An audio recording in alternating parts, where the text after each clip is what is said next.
जय श्री राम मित्रों, लोक कथाएं चैनल में आपका स्वागत है। भारत के विभिन्न प्रदेशों, भाषाओं और विदेशी लोक कथाएं सुनने के लिए हमारे चैनल को सब्सक्राइब करना ना भूलें। लोक कथाएं। एक थी सरुमा, असमिया लोक कथा। एक थी सरुमा, लोक कथा असम। असम के ग्वालपाड़ा जिले में एक नदी के किनारे लक्ष्मीनंदन साहूकार रहता था। घर में पत्नी व एक बच्ची सरुमा के सिवा कोई न था। परंतु भाग्य पर किसका बस चला है। 3 दिन के बुखार में ही सरुमा की मां के प्राण जाते रहे। लक्ष्मीनंदन ने सरुमा को बहुत समझाया, परंतु बच्ची दिन रात मां के लिए रोती रहती।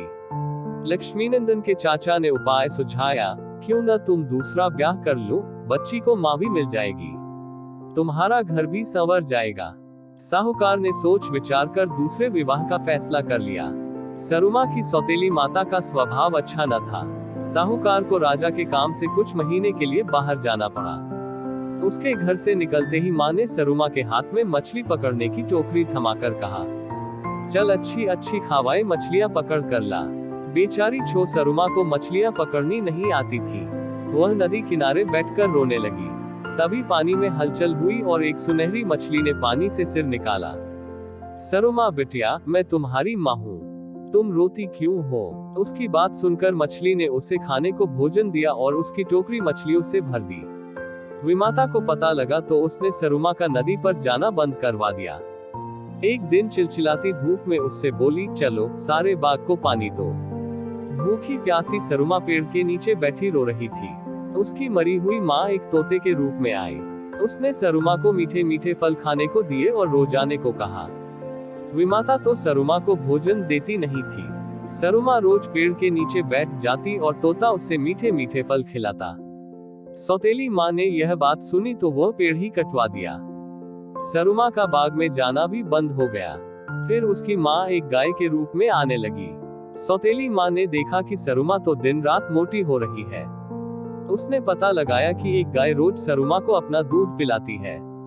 सौतेली माँ ने गाय को मारने की कोशिश की, परंतु गाय उसे ही सींग मारकर भाग गई। वह गुस्से से आग बबूला हो गई। सरुमा पर कड़ी नजर रखी जाने लगी। कुछ दिन बाद उसने देखा कि सरुमा घर के पिछवाड़े खेती में से टमाटर तोड़कर खाती है। उसने वह पौधा बेरहमी से उखाड़ दिया। सरुमा को एक कमरे में बंद कर दिया। भोली भाली सरुमा को उसने पीने के लिए पानी तक न दिया। सरुमा की माँ ने एक चूहे का रूप धारण किया। उस अंधेरे कमरे में वह सरुमा के सामने जा पहुंची। आंखों में आंसू भरकर बोली, सरुमा मत रो, मैं आई हूँ, तेरे लिए भुने कराए अनाज का मिश्रण लाई हूँ। सरुमा ने जी भरकर कराए खाया और माँ द्वारा लाया गया पानी पिया।